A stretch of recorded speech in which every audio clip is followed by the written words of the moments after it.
Untuk melakukan registrasi dapat dilakukan dengan cara klik tombol prompt registrasi pada menu navigasi, kemudian isikan NIDN, email aktif,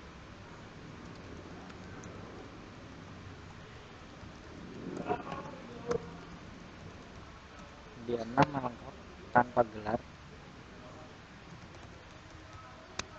kemudian password.